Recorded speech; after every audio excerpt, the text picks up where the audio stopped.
Welcome, everybody, to DAT Poker Podcast, episode number 1. DAT, Daniel, Adam, Terrence. See what we did there? You got it. Oh, well, who's the Daniel? That'd be me. Let's get there in a second. I'm your host, A. Schwartz. I hit dingers. This is Roscoe P. Coltrane as the producer. What's going on? And T. Chan right beside me. Terrence, how are you, sir? What's happening? I heard. Have you and I done this before? I have a weird feeling. Yeah, this is deja vu. This you and me talking in the microphones thing. It's been a but thing. There's something different about this one, and I can't tell what it is. I knew what it is. We are joined by Kid Poker himself, Daniel Negreanu. Daniel, how are you, sir? I'm doing great. I'm super excited. You guys know I've been big fans of yours for a long time. So to get to an opportunity to work with you is going to be super exciting, super fun. We got a lot of cool things that I wanted to discuss on this show, and looking forward to it. Daniel, you've done some podcasting in the past. It's like a thing that you've kind of got, you kind of dipped your toe into before, but you never really fully committed to it. It seemed like, but like what? Tell me about your relationships with podcasts. Like, you listen to our show, in the past. We're flattered by that. What makes you want to do a podcast now? So obviously you guys know I was doing the Full Contact Poker podcast. It wasn't a regular show, and speaking, to Adam and yourself about like what is the roadblock for me to be able to do kind of a weekly show. And part of it is, for a lot of people that don't know, there's a lot of setup and there's a lot of sort of homework that needs to be done to create an actual show plan that makes sense. So working with you guys makes it a lot easier on me, whether I'm traveling or whatnot, to actually, do something more regularly than I was doing before. Yeah, and if you fall into the perfect, you and Terrence will both be sort of the poker people to talk about all the different issues. I'll try and drive the show like we've done in the past, and I think it's going to be an awesome, fun experience. I'm looking forward to it. It's 3 Canadians hosting a poker podcast that's probably come about October is going to turn into a hockey podcast, right? Well, let's start with topic 1. John Tavares to the Leafs. No, I'm just kidding. Yeah, so we'll get caught up in a bunch of stuff. Poker being the main focus of the show, but similar to our podcast in the past, I think there's a lot of interesting topics in life that we'll certainly get into, and Terrence is a perfect example. Terrence has got he's an MMA fighter. For those that don't know, haven't heard our show in the past. Ex-poker pro, turned MMA fighter. You've got a title fight. Your record's 4-1 now. Yeah. And you have a title fight coming up in November. Yeah, in Calgary. So I guess if the right people watch my fights, I'm fighting for a regional title. It's not like a world championship or anything, but it's pretty good for a guy who took up a sport at 30 and tried to make a go of it professionally. But I'll have more information on that as we get closer. It's still 3 months out, but I'm super excited to do the show. I mean, as Adam pointed out, I've had a lot of hats over the years. I think I started out much in a similar way to Daniel, like very young poker player. Like, I started playing as a teenager. I think you did too, Daniel, playing out of the pool halls and stuff like that.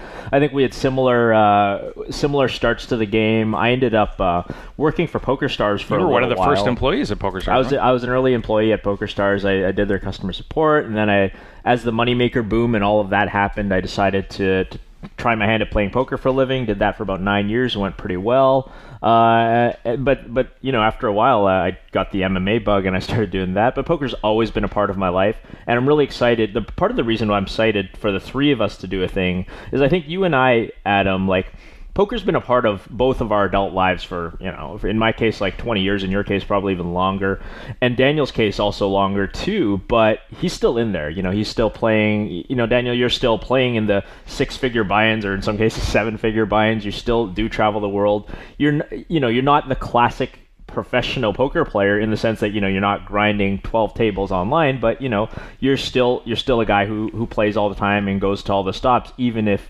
it's not like exactly how you make your income is how many BB per 100 you make, but you're still very much a part of the poker world, and I think I miss being a part of that in a big way. Yeah, no, you're right. I mean, obviously, poker's always been a big part of my life, and while I don't play quite as much as I did, like you described, kind of 12 tabling online for guys like you and me, even before that, it was, playing in a 20, 40, or 48 limit hold'em game, and working towards that. I want to share one thing about the biggest thing I learned from the show, or one of the most valuable things I got, was from Terrence, and it was about shirataki noodles. Like, I swear to God, those are the these best things, man. Oh, get ready for the nothing tweets. In them.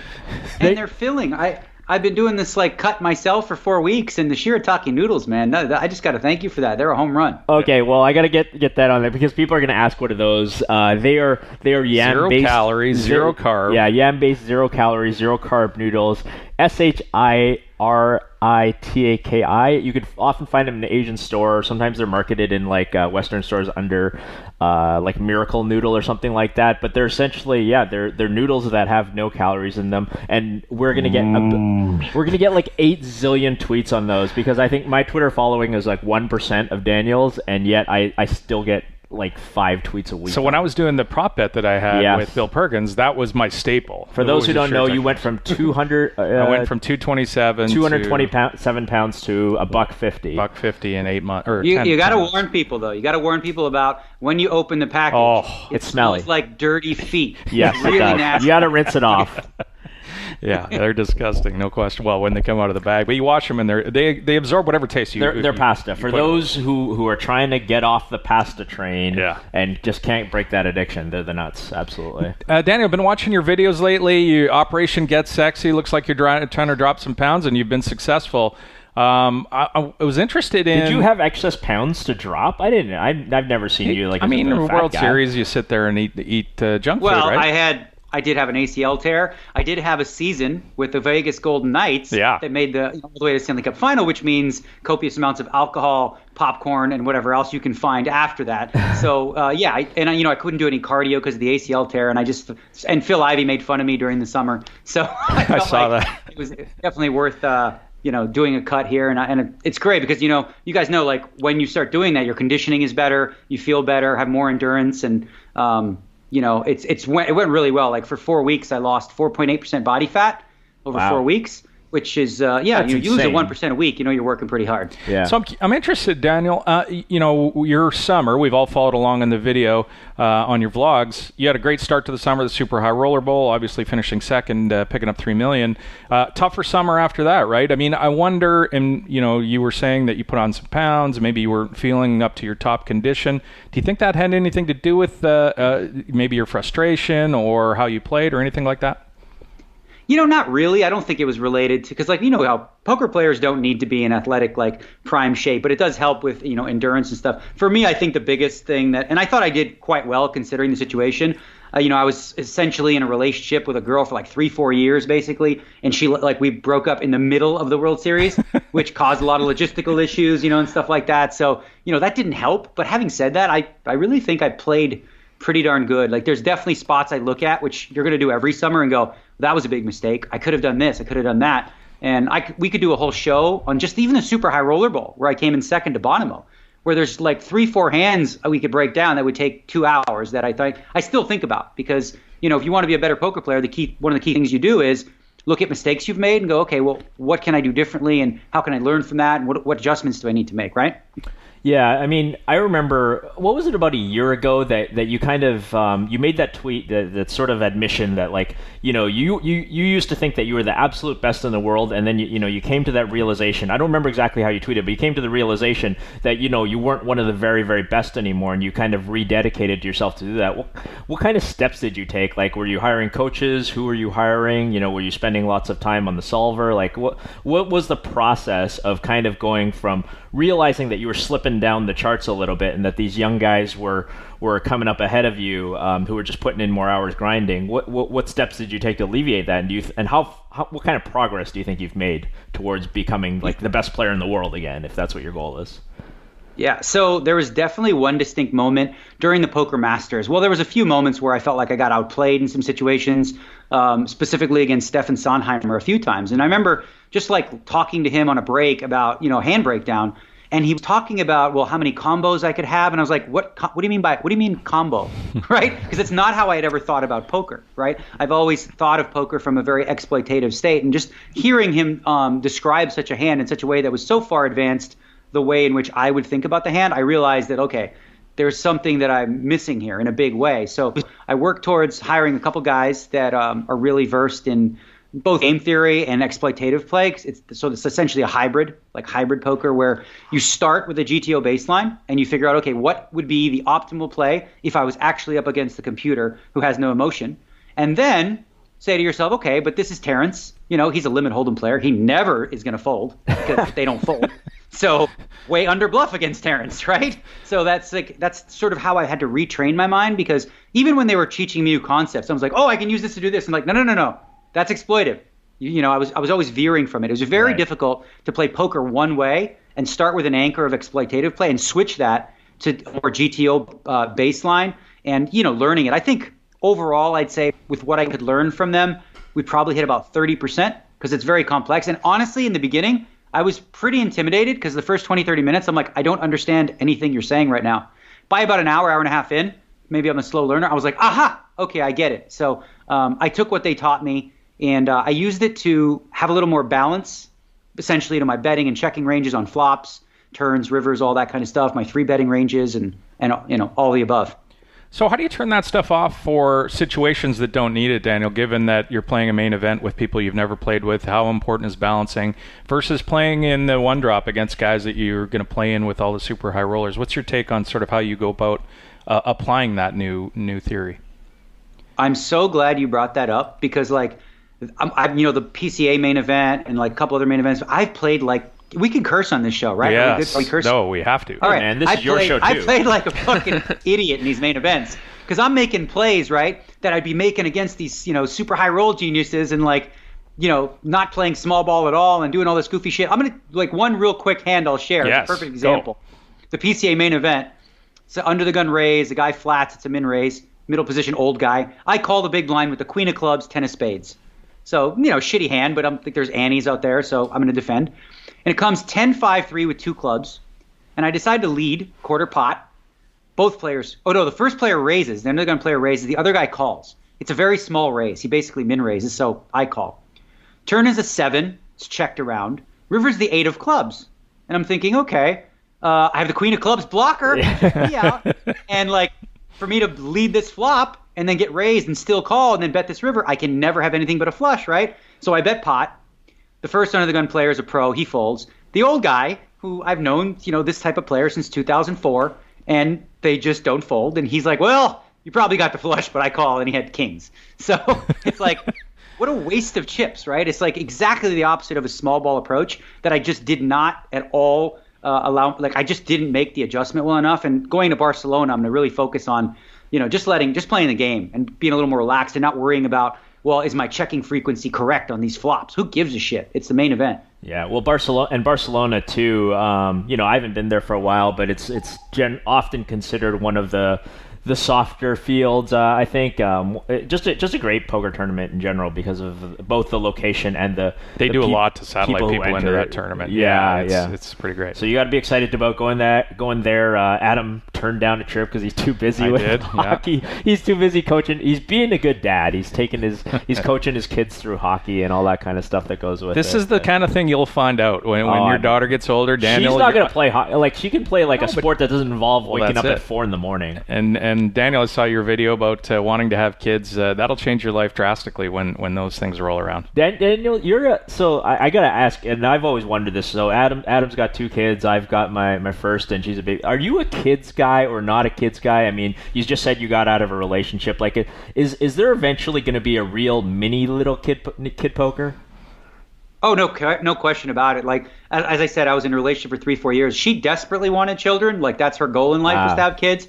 And while I was with her, my position was I do not want to be married and not want to have kids. And that was mostly because I didn't want to get married to her or have kids with her. Right? So, now that I'm free of that relationship, the real truth opens up. People would ask me, I was like, I don't want kids. But the truth is, underneath, I absolutely do. So, yeah, I'm looking forward to it. I like other people's kids. I know that's not quite the same thing because, they leave after and they don't cry all night. But that's a start. That's a legit start. It's time for me to start looking down that path. All right. Well, ladies, file your applications within. The email address we'll set up a custom. I don't think he wants a baby mama. He wants a partner in life, right? No, I know. He just won a poker bracelet. Oh, there's my kid. There's Adam's kid. Yeah, no, you file your applications, and there you go. Daniel's assistant will sort through the eligible women and try to find. So let's seamlessly move into the news. Our old show, we broke it down into different segments. We had drops. We'll get to that. It'll sort of organically happen, I think, as we go.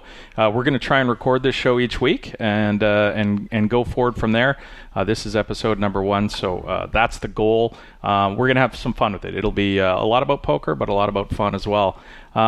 We're on the topic of super high rollers, Daniel. I wanted to ask you about the super high roller sort of tour that goes on now. So there's, the Super High Roller Bowl. Obviously, there's 100Ks all over the place. How many events over $25,000 would you guess there are in the world in each year in a 12 in a calendar in 2018? Year? How many scheduled 25K USD and up events? I'm going to guess. I don't know the answer. I'm going to guess 21. Oh, I had 60. Go ahead, Terrence. What's your guess? My guess was 60 to 70.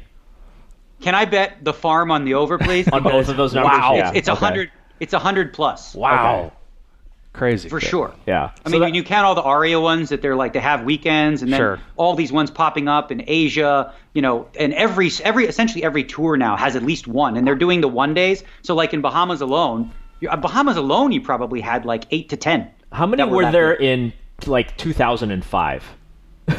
Oh, in 2005, there was specifically one, which was the WPT Championship, which, this is interesting because, the Super High Roller Tool has really changed poker and poker media in the sense that, I think of a kid like Darren Elias, right, who's done well in the WPT and stuff, and this guy is more than good enough to succeed at the Super High Roller level. He doesn't play them because it's actually financially stupid to do so. Yeah. Now, the byproduct of that is, who do we focus on in the poker media? It's all the guys playing the Super High Roller Bowls. Well, hang on. I have to correct you. It's stupid to play them financially if you have 100% of yourself or even a lot of yourself, because obviously just running bad for 20 of these or something like that will just bust you.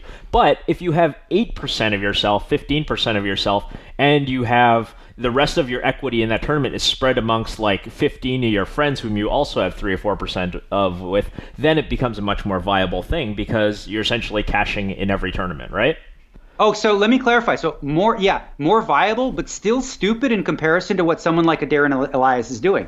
So Darren Elias, presumably, is playing these 5Ks, 10Ks, whatever, on his own dime for 100% against far softer fields with much better ROI in these events than if he were playing for, say, 5%, traveling to Barcelona to play a 25K with a bunch of geniuses and maybe 2 to 3 bad players. So aside from ego, really, if you're really breaking down financially what makes the most sense if you're a grinder, you should be looking for fields that are softer, where your ROI is higher, and you also have a much bigger percentage of yourself. I really do think that a lot of the touring pros, and I somewhat agree with, Patrick Leonard to a certain extent, I don't know if you saw his comments about, he actually said himself, he doesn't travel to play all these things because it doesn't make a lot of financial sense for him to go to Vegas and play 7 25Ks when, he can multi-table online or whatever he does. Yeah, let's talk about that. Patrick Leonard, in an interview on High Stakes DB this week, said that, and I'll quote him, let's just say I think a lot of people I stake for $50 MTTs. Patrick Leonard has quite a big stable of players. People I stake for the $50 MTTs are not far off the skill levels of people playing super high rollers. Relative to the buy-in, the super high rollers are probably the softest buy-in level. It's a bit like the old cash games. I think they always said the second biggest cash game in the room is always the toughest.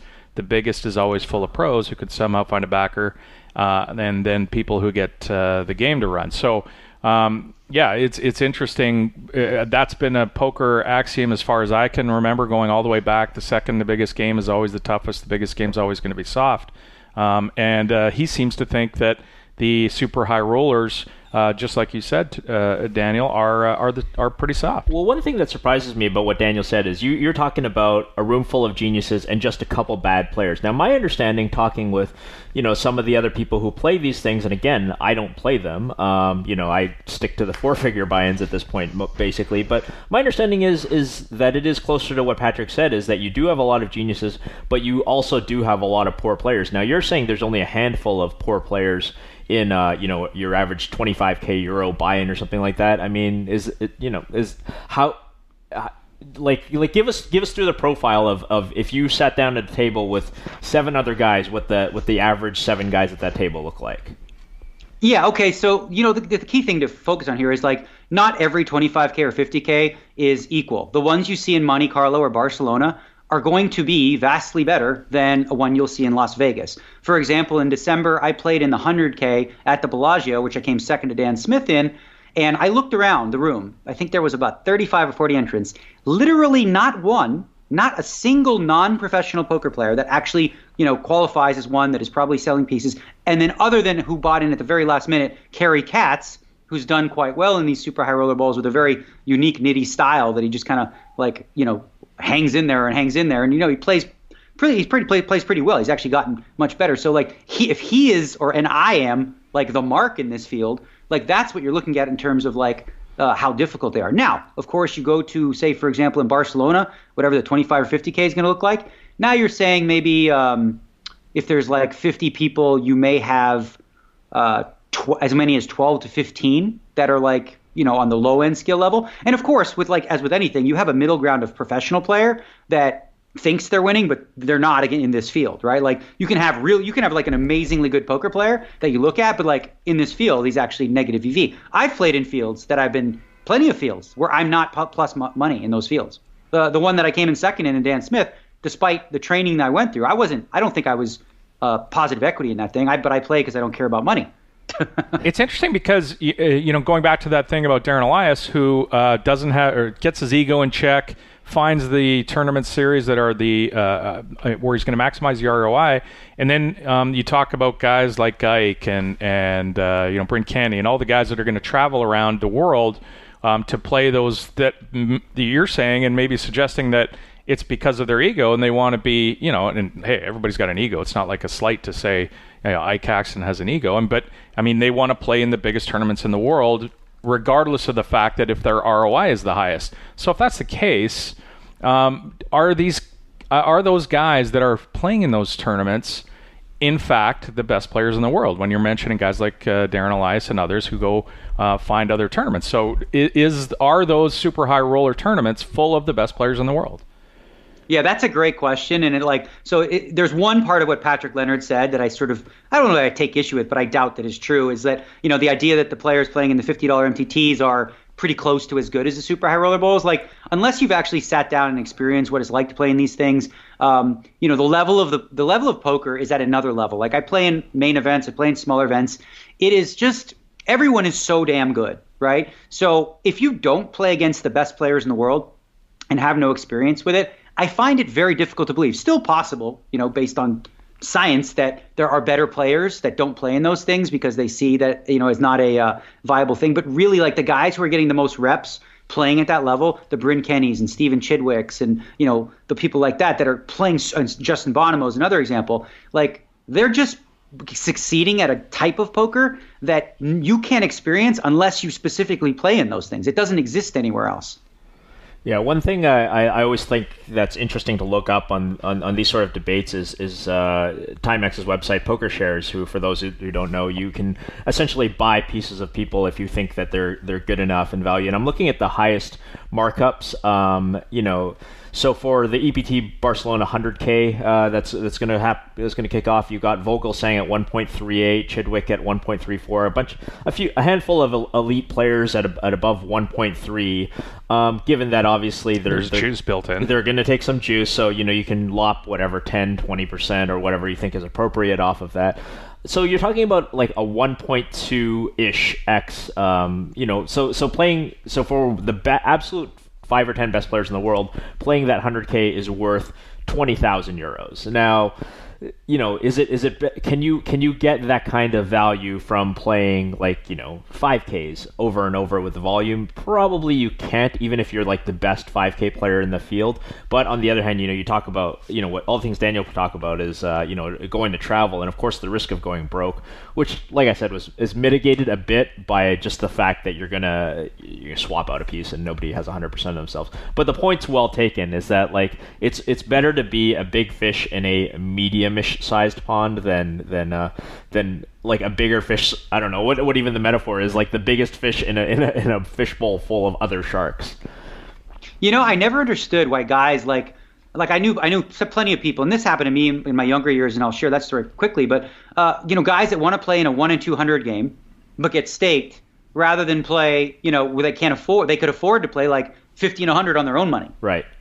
Like, I mean, if the 100-2 silly, like if the 100-200 game is banging and you've got like 7 guys in there who are drunk off their tits, then yeah, that's a different story. But yeah, if they're comparable in skill level, then it's ego. Then it makes it's pure sense. ego. It is, but I mean, I wouldn't say that. I mean, you dropped a few names. Well, no, there. hold on. They're playing higher because at the higher limits, people respect your raises. Yeah, that's an old one. I've tried it out. You still see that comment one time, but you've dropped names like Ike Caxton. I mean, I don't know if Ike Caxton has a ton of ego or whether he thinks it's a correct financial decision for him to go play. It's funny, right? Like Ike and other players have always been considered to be the best players in the world. We don't know that independently, or I don't know that independently. We'll never know who I don't the best think player. That's true. Like the best barometer, and this is partly why I do it, we do fantasy drafts often for these super high roller bowls, and like you get a real sense of who the people think the best are. Because you can see like who consistently gets picked in the first 5 or 10 players. Ike hasn't been. Like if Ike, admitted himself last year he cashed for over $3 million and had a losing year. Right. He might be like, he doesn't get drafted, for example, in the first 10 picks. So like the public persona or public image of who the best are is a lot different, I think, than who the guys who grind it out every day think. And you have to, I think, for the most part, give them more credit for knowing who the real best players are versus just like. And that's why I go to something like Poker Shares, because I figure these are actually. But that's a market too. That's a market, but they are people at least risking their own number. Daniel, I'll read you off the list since I've got it in front of me of the top. You can tell me. I've got Vogelsang, Chidwick, Sontheimer, Petrangelo, Badziakuski. Chidwick's second bullet is in the top 10. Adrian Mateo, Sam Greenwood, Dan Smith, and David Peters is your top 10. Would that sort of jive reasonably similarly with how a fantasy draft would go down for 100K in Barcelona? Well, yeah, I mean, obviously there's a couple names that weren't mentioned there, like the Fedor Holtz and I think Jake Schindler, who doesn't travel to play tournaments, but those are a couple of the guys. And, the Sam Greenwood is another one. Chidwick is a guy that a year ago nobody would have anywhere near the top of their list, but he's put in a crazy amount of work with using solvers to really improve his no-limit game, and he's been running better, so he's, all of a sudden become like a premier player through hard work. That's what's different, too, about poker today, where you don't have to necessarily be like naturally talented at the game, because you can find answers. Like in the old days, Terrence and I you discuss a hand and you're like, what would you do here? What would you do here? Now you just plug it into a solver and it tells you exactly what you should be doing in this spot. So if you study that way, you can actually get better a lot more quickly without actually necessarily having, any real kind of feel or talent, which is a word that we used to use back in the old days. It's funny, Stefan Sontheimer, a person that people consider to be one of the best players in the world. I know you even mentioned that, Daniel, as well. I looked at his results. He tweeted out his results from the I guess it's this summer, right? It's just over this summer. For those, finally accounting is done, he says, just waiting for all shareholders to finally ship those monies. Tourneys, 20 events, 32 bullets, buy-in of 2.2 million. Of course, he played the one drop. Cash is 3, cash is for 237. So he lost $2 million over the summer. For a guy who's considered to be one of the best tournament players in the world, that is just brutal. And that for anybody who wants to, I want to play poker tournaments for a living, the swings you're going to take are just insanely brutal, Daniel. Yeah, I mean, it's brutal, but it isn't brutal because he didn't lose anywhere near that amount. Oh, sure. Right? No, for sure. And when you have and the thing is, like, when the years happen, when we have the $1 million buy-in event, it's such an outlier, right? So it just makes the numbers look like massive, and a lot of the numbers just are skewed in every way by that. But like, really what he did was he played in some short field tournaments, so like ran, below EV, and just lost like how many, I don't know, not even that many buy-ins really. It's pretty standard. Now change the numbers from 2.2 million to like a $20 buy-in guy, and it's like, okay, not so bad. He ran a little under EV, but when the numbers are so astronomical, people go, wow. But really, how much did Stefan probably lose? I would say he probably lost maybe $200,000 of money, which is still substantial, but nowhere near 2.2 million. And like you say, the one drop being an outlier, it's not even like a $20 MTT player. It's like a $20 MTT player who also just decides to play in the main event and nothing else, because the one drop is literally like 100 times bigger than a lot of the other tournaments that he's been playing. So it's his losing year is a result of failing to cash the one drop, which basically a lot of this the difference between the people who made money and lost money in the summer is whether they cashed in the one drop or not. Yeah, I mean, obviously, you could win 5 bracelets during the World Series. Literally, you could win 5 bracelets, play the one drop, lose that, and you'd be like, how'd just your summer? Well, I won 5 bracelets. Oh, congratulations. Yeah, I lost like 450,000. Yeah. Yeah, that is brutal. What is Daniel there on poker shares? Have you got a number for Daniel? I do. I wasn't going to say. Daniel's at 1.09. You're positive? Yeah, buddy. Yeah, buddy. That's a good sign. You're plus EV. With the rake, they're probably putting you at about par. Yeah, I'll take it. Nice. All right, moving on. Greg Merson, speaking of the World Series of Poker, this is something that happened this week. Greg Merson came out and told a story about going to a restaurant and getting served by a waiter. Now, Greg Merson battled his addictions. He's been sober for 7 years, and the waiter served him a clear drink that had vodka in it. I guess Greg figured it out on his first taste of it, and it's difficult because allegedly after repeatedly asking for water, sort of this kind of thing as the story goes is like, I'll have a water. The waiter spikes it or something. The waiter's like, ha, okay, I'll get you a vodka and club soda, and he's like, no, really, just a water, and the waiter still comes back with just the douchiest thing, and for people that if I have a shot of vodka, I'm going to laugh it off, but people who are recovering and take, it's a big deal. It's a big deal. They've been 7 years without touching anything in their body, and this has happened to me. Yeah, our producer Ross has been sober for how many? Almost 7 years. Almost 7 years, so almost exactly the same case as Merson. You read the story about him essentially having a drink spiked on him by the waiter for God knows what reason. I definitely want to hear your reaction to this. Yeah, my first reaction was, it's not a big deal. Like you put yourself in this situation, but I thought it was at a casino. But if it's at a restaurant, that's a bigger deal.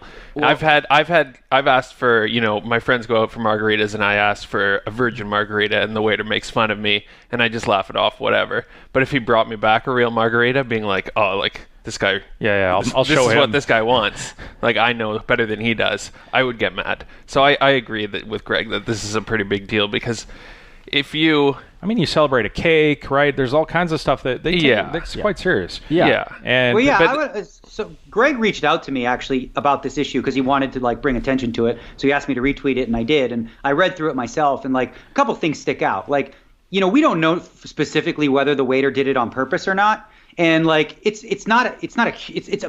make mistakes. People make mistakes. So, he's getting 5 vodkas. It's possible, oops, I put a 6-1, and that's not okay. It's a mistake. But if it's an honest mistake, you have to be somewhat, forgivable. But his response to it is where I feel like the waiter really got out of line. Saying, so? What do you mean so? I guess a lot of people are insensitive to the idea of what it's like to be recovering. And what if, that one sip just, triggered somebody. So the response to me is what really seemed to trigger Greg as well as, me. That's definitely a thing that happens. And especially actually in the restaurant industry, I know because a lot of my friends work in the industry and they are all probably borderline alcoholics. And when you are, it might be like a deflection by the waiter.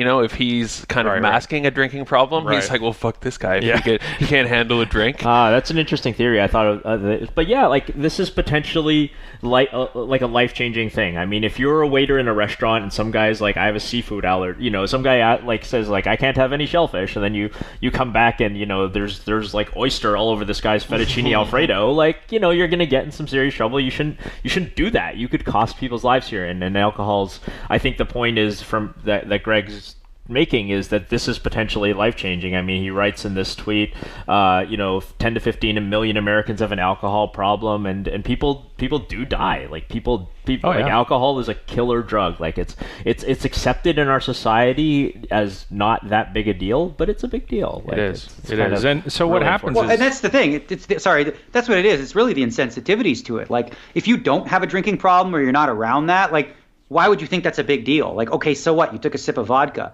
And I think it's really a case of, like, just, we're not all educated on whether it's, drug or alcohol or even, mental health abuse issues. So, like, it's just, but the waiter should, like, if the waiter would have been like, oh my God, I'm so sorry, like, please, and apologize, then I think, like, you just have to, like, say, okay, people make mistakes, but just the reaction seemed so out of line to me. And the reaction, so what happens with the reaction is Greg is upset about it. He's not happy that this waiter took the stance. He ends up finding out the waiter's name and tweets about it and talks about the person. He outs him. And some people kind of took that the wrong way. They thought that Greg was being really malicious with it. And I was really surprised. There's a lot of people in the responses. If you look at Greg's Twitter and you click on the tweet, that are saying like, oh, you're an entitled poker player. You won $7 million at the World Series. This guy's just a waiter. Who's grinding a waiter. Like, you should, are you just some spoiled poker player? It's like, no, this guy's taking it serious. Yeah, people don't understand that it is a disease. And Mitch Hedberg, a great comedian, had a funny joke. The joke was, alcoholism is the only disease you can be yelled at for having. Huh. People don't yell at you for having lupus. That's good. Yeah. So that's hopefully Greg gets that straight. I'm sure it's not going to start a falling off the cliff or anything for Greg, and I think because he took it so seriously, I think that's going to help him personally. I think what upsets people about this is that they perceived it as like some rich guy trying to get a waiter fired. But Greg's point was, this guy deserves to get fired. Yeah. And I can't say I disagree with him, right? Just because the reaction, like Daniel said, exactly. If he comes back and says, hey, sorry, I was in an accident, I gave you the wrong drink, I was supposed to give it to that guy, that's one thing.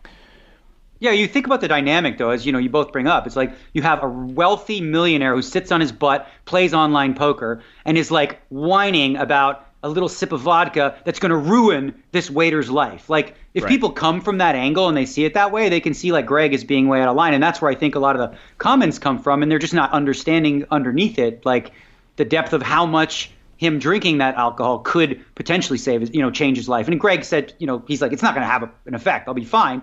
But he, that could happen to somebody else and maybe have a different outcome. Indeed.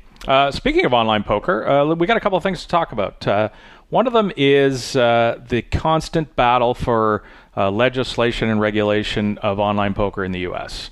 A bunch of things have happened recently that make us more, hopeful for the future of online poker in the U.S. One was the sports betting law being struck down, and opening that up. And the other is just this general move to acceptance of gambling online that's happened over the last year. It's taken forever to get us here. I know Terrence and I basically stopped talking about this stuff on our old show because it was just like, to wake me up when it's everybody comes to their senses. But it seems like we're moving more in that direction now. Things are happening in all kinds of different states. The latest one, Pennsylvania, has become the fourth state to regulate online poker. They've sold, I believe, 9 licenses.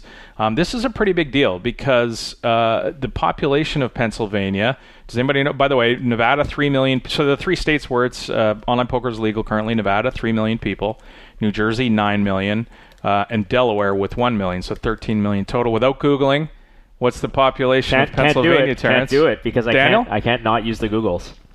I mean, if I just took a random guess, I'd say 14 million. 13 million. Wow, fantastic guess. Whoa. 13 million. So this doubles the population that has access to legalized online and regulated poker in the U.S. in one fell swoop here with Pennsylvania. They have interstate compacts built in Pennsylvania, so that we're going to be opening up the doors to have a combined player pool with those other 3 states, or at least it depends on the licensee. PokerStars doesn't operate in Nevada because of a rule Nevada put in, but they do operate in New Jersey and Delaware. So there's going to be interstate compacts, which is the next big hope for online poker in the U.S. Because if you have ring fenced around each state, you're going to have a hard time building up a player pool to have any kind of excitement to build tournament series, etc. So this is a big deal.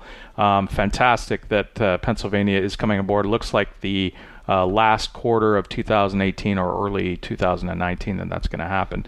Daniel, what's your thoughts on sort of the general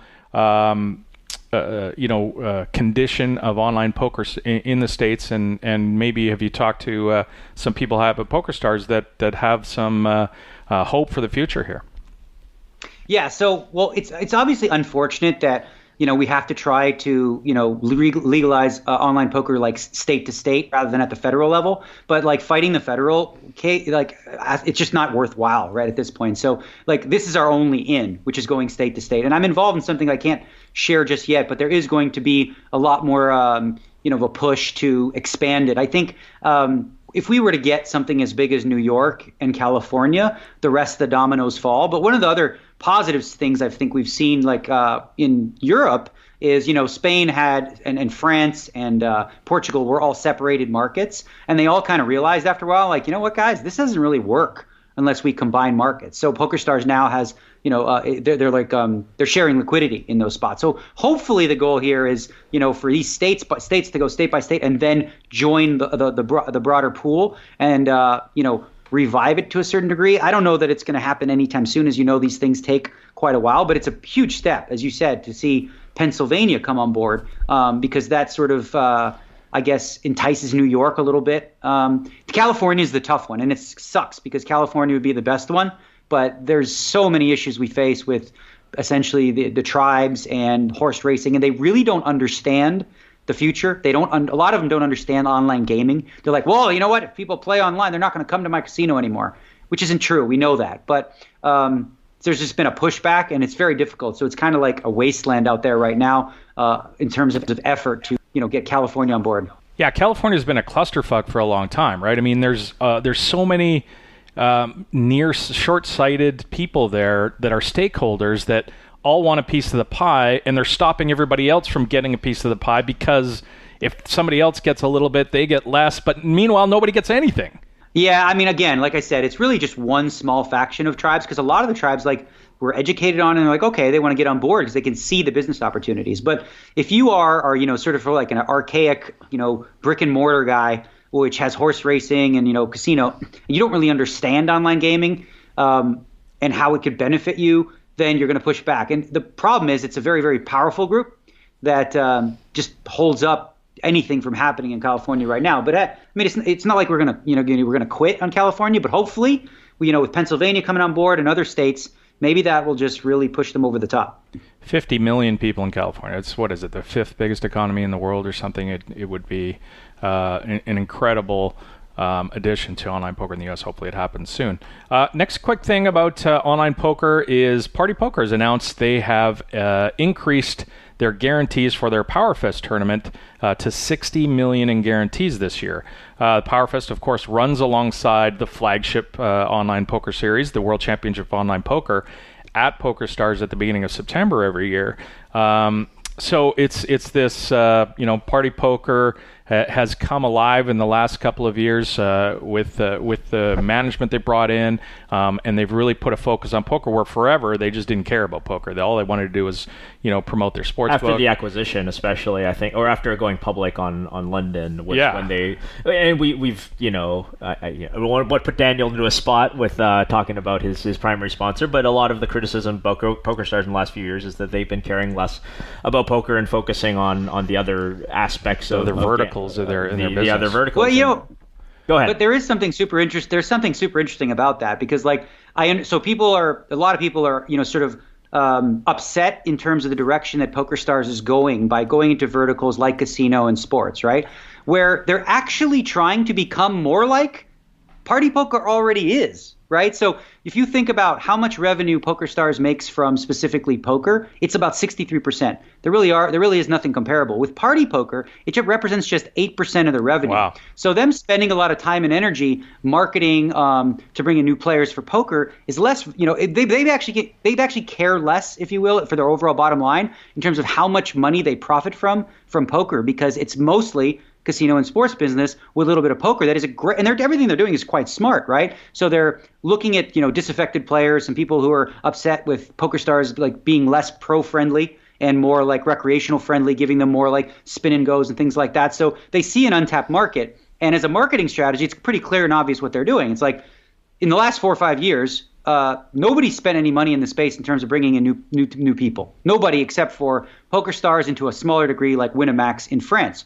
So now the strategy is, PokerStars brings them in, and then Party Poker offers people, good guarantees and good things like that. So hopefully they can poach from that. But they're not actually spending money marketing to bring in new people. They're just trying to get people that are disaffected or want to look for something new over there. And I think overall, I have to say this, I think it's great for online poker and great for everyone to have more than one place to play, because now you don't have a monopoly situation, you have competition. What does competition do? It benefits the customer in the long run. It pushes PokerStars to do innovative things like the Players Championship, where they're giving away $9 million in January. So that's the kind of arms race we'd like to see. Like, how much can we give away? That's really good for everyone involved.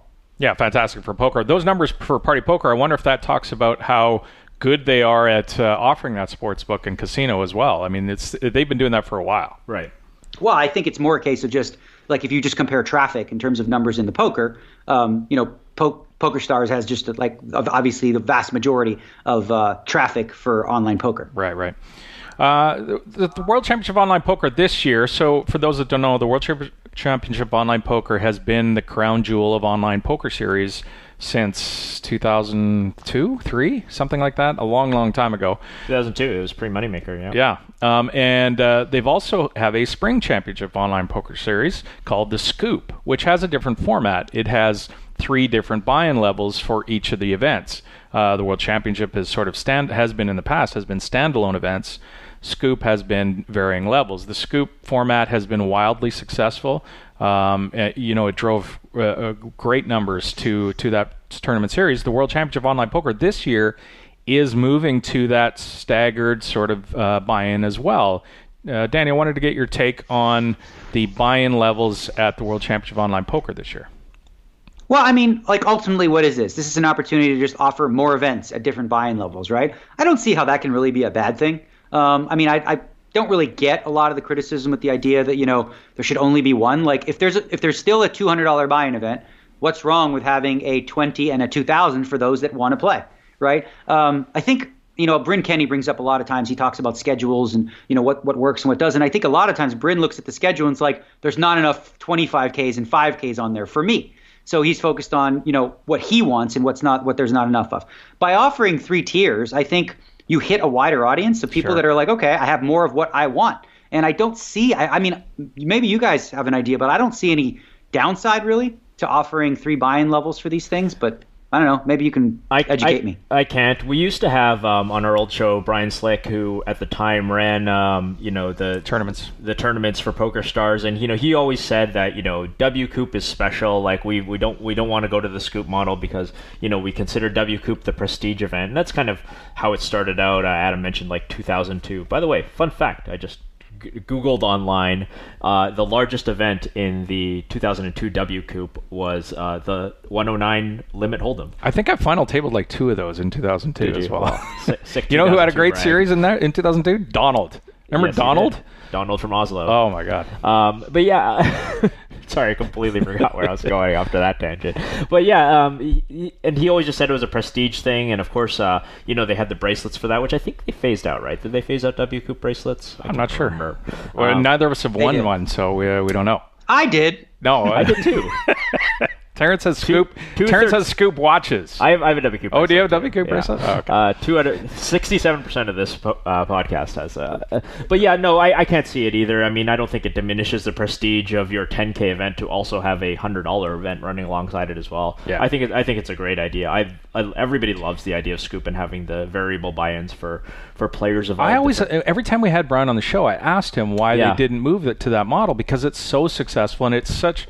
It was always that. He always just said prestige. Yeah, but I never really got that, because it does, as Danny pointed out, it brings in to the the prestige of the event to everybody, rather than just the people who can afford to buy it into those. So here's a great example, like the World Jiu-Jitsu Championships. In Brazilian Jiu-Jitsu, they call it the World Jiu-Jitsu Championships. I think they hold it in May in Long Beach, and they have it's separated by belt classes, so white belt, blue belt, purple belt, brown belt, black belt. Now, really, if you're the world champion at white belt, you're still just you're going to get your ass kicked. You're still just a white belt. You're going to lose to the guy who lost in the first round in 1 minute in the black belt division. Right. So, but I mean, realistically, but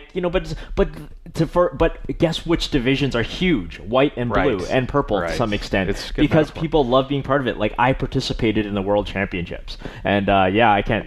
I'm with you, Daniel. And well, it's like your fight. I mean, like you said, you're not. It's not a. UFC championship fight, but it's a championship that you could be proud of. Yeah, it's a regional championship in Alberta. It's 5 rounds for the titles, just like the fights on TV happen. It's just it's a big deal. It's a big enough deal to me. And just like if you're playing at the final table of the $22 Scoop event, first of all, if you made the final table of a $22 Scoop event, you probably beat like 16 million players. Yeah. So that's actually kind of impressive in itself. But yeah, it's certainly going to be just as big a deal for you as it is to a guy like Bryn Kenny final tape or getting heads up in a 50K or 100K. One thing for devil's advocate is, does it make the biggest buy-in harder because there's less satellite entries? Oh, that's a good question. Daniel, thoughts on, is there less satellite entries into the main event? I mean, that's one possible viewpoint, but at the same time, aren't the smaller tournaments kind of like satellites anyway?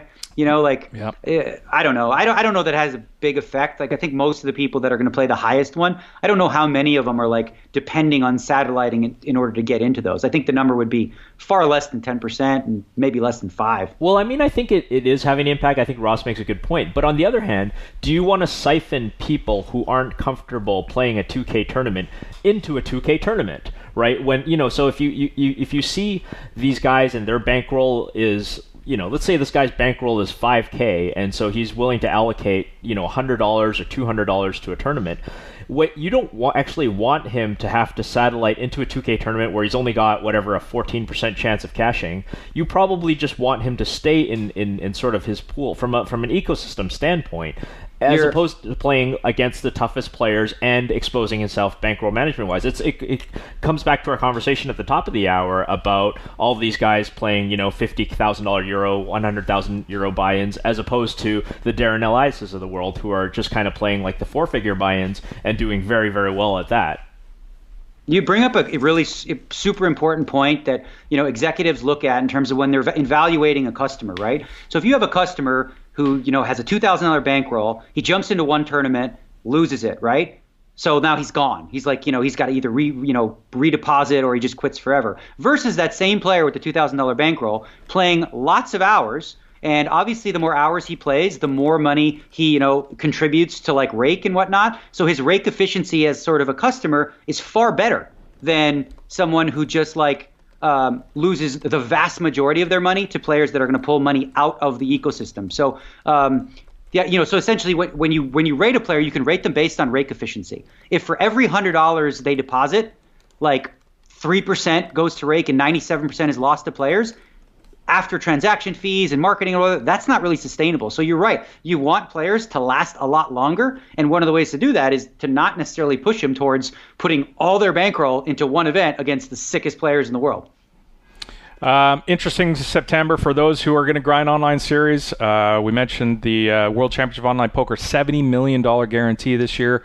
And the PowerFest running alongside of it, $60 million. You have $130 million in guarantees if you want to lock yourself in a room for 4 weeks and play online poker. lots to do there for sure. In our old show, we used to do a segment called 140 or Less, where we selectively picked tweets that each of the hosts thought were interesting, and we'd talk about them. Mostly just hilarious. Mostly just fun. Yeah, but it was more than anything. But so we're gonna try that this show as well in the format. We've got a couple here. We're getting close to. We're gonna try and keep the show to an hour each week. So we're getting close to bumping up against that. But we're gonna call this Sweet Tweets. We're gonna get a drop. Oh, Ross, have you got a drop already for it? You're going surfing on the internet. That's good. That's a good start. All right. Have you seen this video, Daniel? Where that song came from? I have not. Okay, it's like 1990. It's an ad for AOL America Online, which of course, for those of us who are dinosaurs, remember everybody was on the internet using AOL in like the late 90s. Oh, yeah. You got your. Yo, speaking of AOL, you guys remember being in the middle of a pot on the turn, like 4K pot, and then all of a sudden, yes. Goodbye. Yeah. Like, go fuck yourself. And you have no all-in protection left. You just lost thousands of dollars. The all-in protection, there's probably nothing that was more. We're going way off on a tangent into this internet poker history, but the all-in for those who weren't playing internet poker in 2003 or whatever on dial-up. Yeah, and if you got a phone call in the middle of a hand, oh yeah, this is the best. But we used to have these debates at PokerStars all the time because what would happen is if we wanted to avoid the terrible, frustrating player experience that Daniel just described. You've got pocket aces, and on an ace high flop, and you're just ready to take this guy to Value Town. All of a sudden, your internet craps out because it's 2003, and that's what the internet did then. They would essentially place you all in, so you basically acting like neither player had any money behind. So they would just deal the cards, go to showdown. The problem with that is that you could use it to angle shoot. Yes. So if Daniel and I are heads up in a pot, and he clearly puts me on a flush draw, and he overbets the pot, I can just pull the plug on my modem, realize my equity, and that's what people did. Get to showdown free. I worked that guy. Exactly. Jim Moran Jr. Nice. That's what you do. And so we had like endless policy discussions about eliminating all-in protection. Thankfully, eventually, the internet got to a point where that wasn't an issue. Stable. Yeah. But, all right, so we're going to get to some tweets. We never talked about these. So the AOL, if for those who have never seen it, I don't know what you would even Google, like America Online ad. I think it's called Classic 90s The Kid's Guide to the Internet. The Kid's Guide, that's pretty great. I showed this to my kids, by the way, who are 15 and 13, and they were laughing, side-splitting laughing. Do yourself a favor when you're done with this podcast. Hit Google. What was it? 90s. Classic 90s. The Kid's Guide to the Internet should be it. It's one of the great videos. All right. So my favorite tweet of the week, the best tweet I saw this week was Kitty. from Kitty, who's often the best tweet of the week. She's fantastic. She's my best follow in poker. At Kitty Quo Poker, who tweeted that she was at the APPT Asia Pacific Poker Tour, high roller, 2 peoples away from money. I decided to flat call with 7-4 suited versus under the gun open. The reason is I don't like under the gun's girlfriend, so I just try so hard to bust him at table. Maybe I don't respect my money? ? But I won the whole stack size. So awesome. Everything about that tweet yeah. is golden. Yeah, because we've all tried to bust somebody we didn't like with an inferior hand. Let's face it. But busting the guy's girlfriend, trying to bust the guy because he didn't like his girlfriend is on the bubble, mind you. Of a high roller. One of a kind. On the bubble of a high roller. Of a high roller. That's the best. That's awesome. I've got one. Matt Stout, at Matt Stout Poker. The crispy chicken salad at the Burger Lounge next to Aria Poker Room is the best damn salad I've had in my entire life. Less importantly, how many hours do you think is a reasonable sample size to determine your hourly in a particular cash game?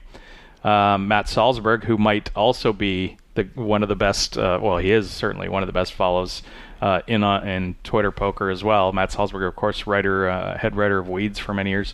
He replies, I would say there are too many variables to ever make this anywhere close to accurate. All conditions must be equal, time of day, state of mind, etc.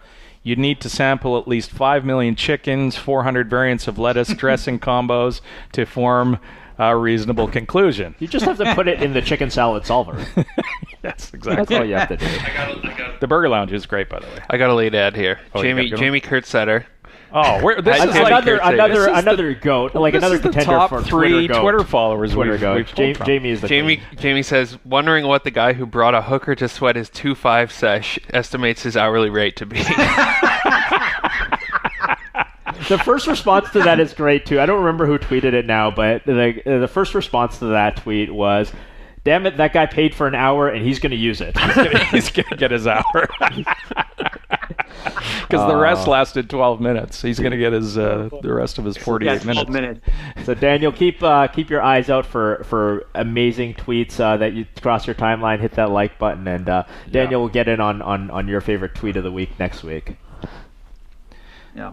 All right, we're going to jump into we're going to do one hand. We tend to do hands on this show. We pick hands that we either play or watch on YouTube or television. Daniel found this Poker one, Go. right? Daniel found this hand. Yeah. We're going to talk about. Daniel, do you want to take this? Sure. I mean, this is a hand that I saw was talked about. Actually, someone asked me about the hand on Twitter, and they said, "What do you think about Johnnie Vibes' play here?" I was going to So say watched the I hand. didn't see you as the grinding live at the bike 5-10 cash game watching type. No, I'm definitely not. It was a guy who asked, and I was like, okay, I was bored, so it was a 9-minute video. I figured I'd watch the hand. So the hand is Johnnie Vibes at live at the bike, and there's it's kind of like a podcaster's game or a vlogger game.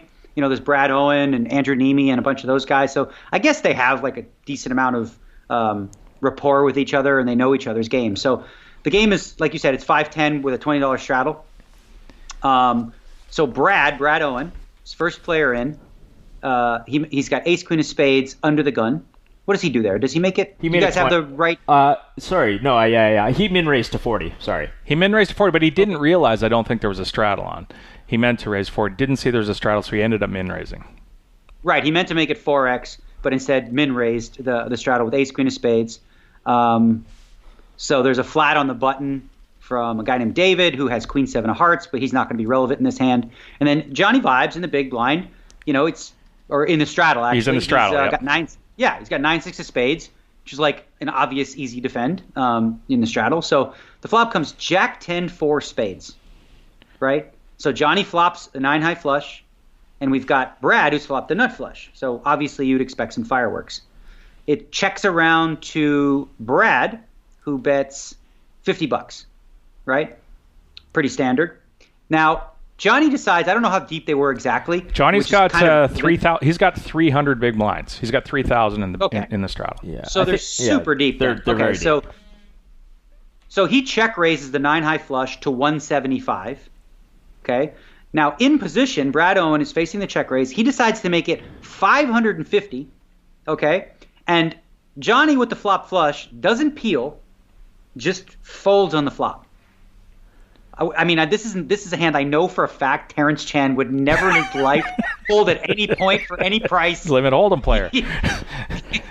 Yeah. I mean, what do you think on this fold? Well, before we get to thoughts on the fold, what do you think about the 3-bet to 550? I think it has to be. I think it's part of the mix, but I think the default play. I think most people here are actually flatting the check raise.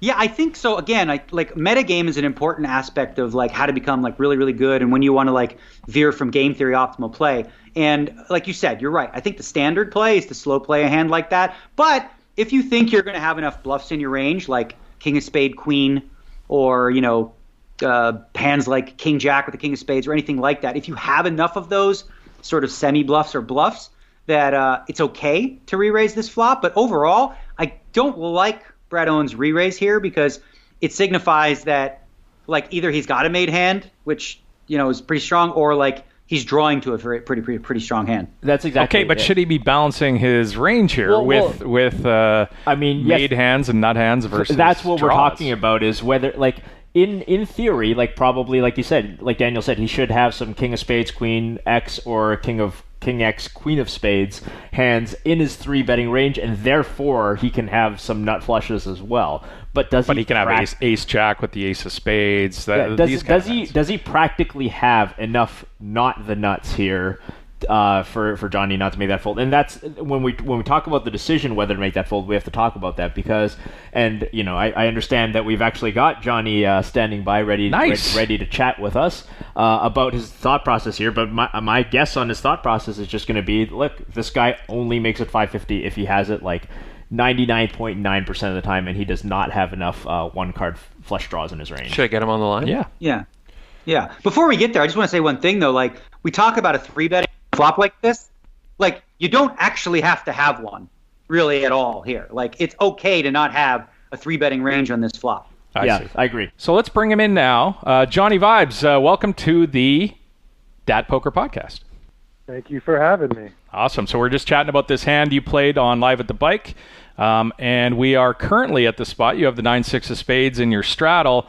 You've check raised the flop, and Brad has made it 550, and it is back to you. You find a fold here, and we were talking about the different the different reasons for the fold. Maybe give us your thought process here.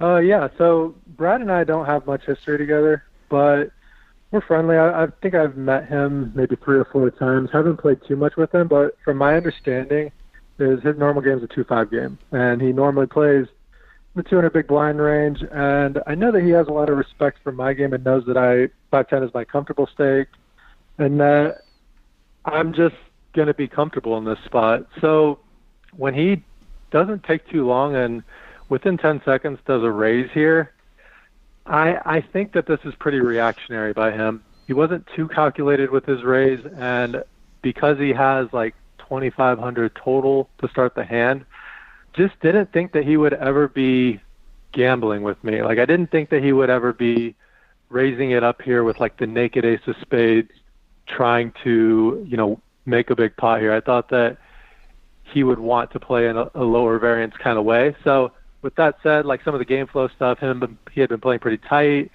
and I just thought that he was going to be largely unbalanced in this spot, that he was going to pretty much only have flushes. And given that my flush is a 9-high flush and that he opened from early position, thought that his flushes were going to mostly be the nuts here and high flushes. So I just made up my mind on the flop that he had me beat, and that he was never going to be balanced in the spot, so that I could make an exploitative fold. Because when that's pretty much the only time you can ever make exploitative folds is when you feel the other player is unbalanced. So I went ahead and went with my read, and luckily I got to see it later on. Actually, he actually showed me pretty quickly.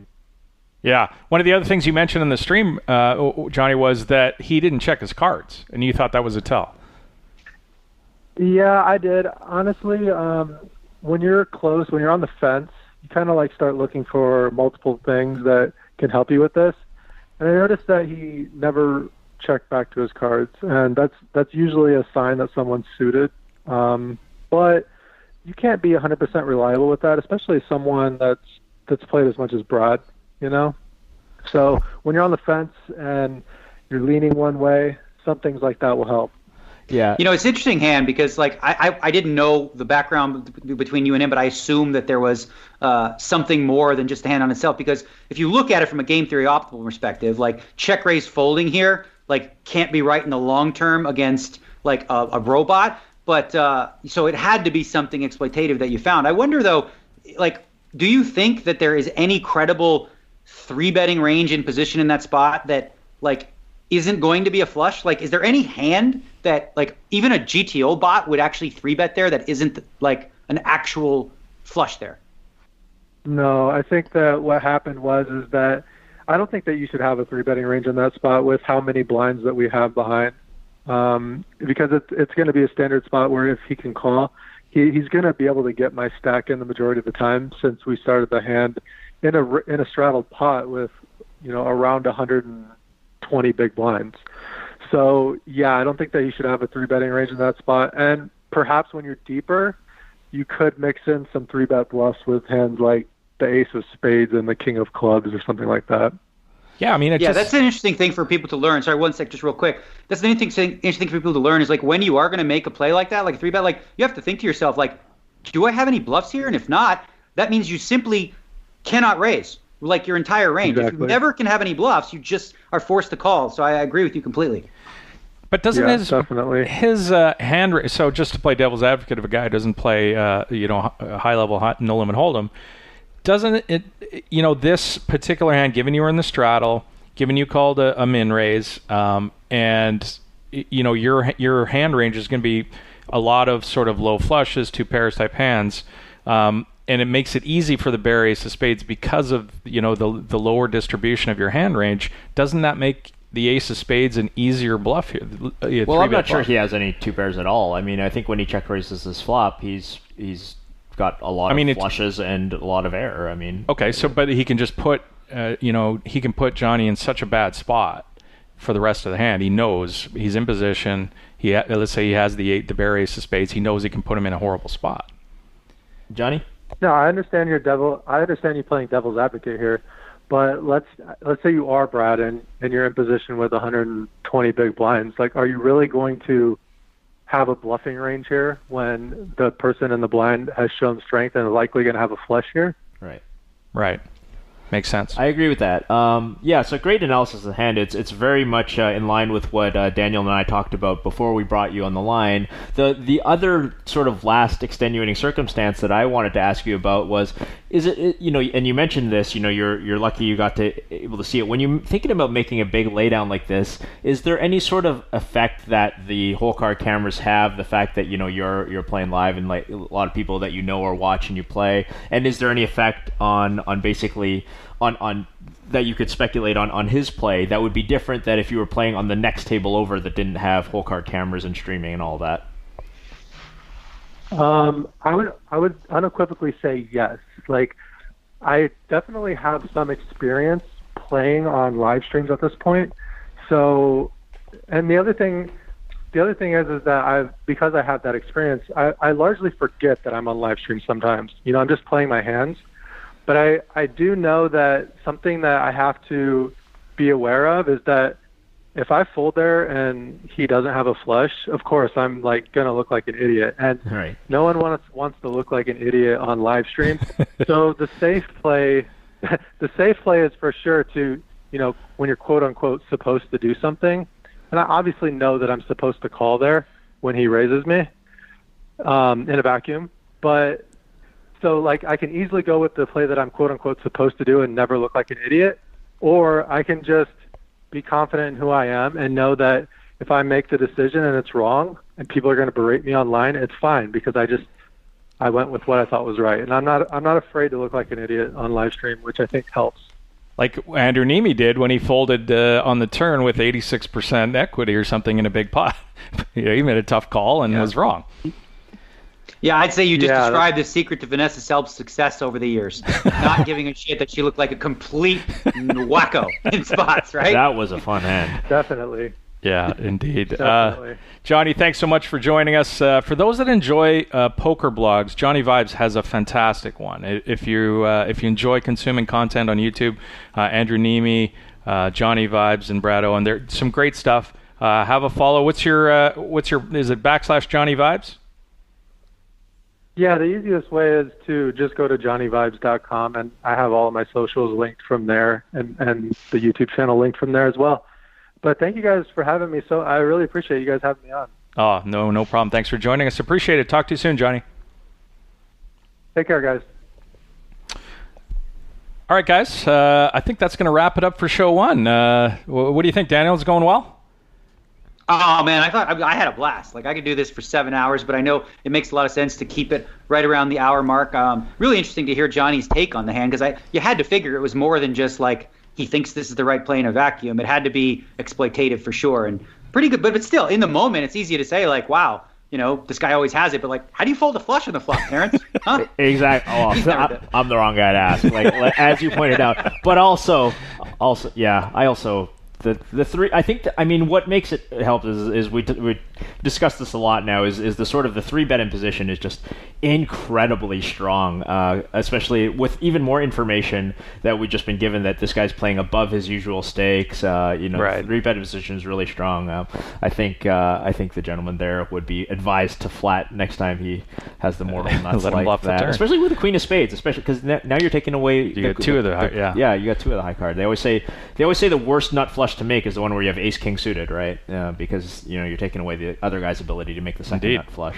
But that was an absolutely fun poker show. That was. We would love to hear what you guys think. If you've managed to make it this far and you don't hate us enough to send us a tweet. We are Daniel, of course, at RealKidPoker. You probably already follow him. I am at TChanPoker. Adam, you have a new Twitter handle. I do. It's at A Schwartz Poker. A Schwartz Poker. We'll leave it to you how to spell Schwartz, and you'll find it. You'll figure it out. So indeed, hit us up, and eventually we'll work on maybe setting up a forum where we could discuss this. If you want to give us some feedback, we'd love interacting. We'll get an email address set up. It'll be a thing. It's a work in progress, but we're going to jump on here and get things done. So Daniel, thanks so much for coming aboard.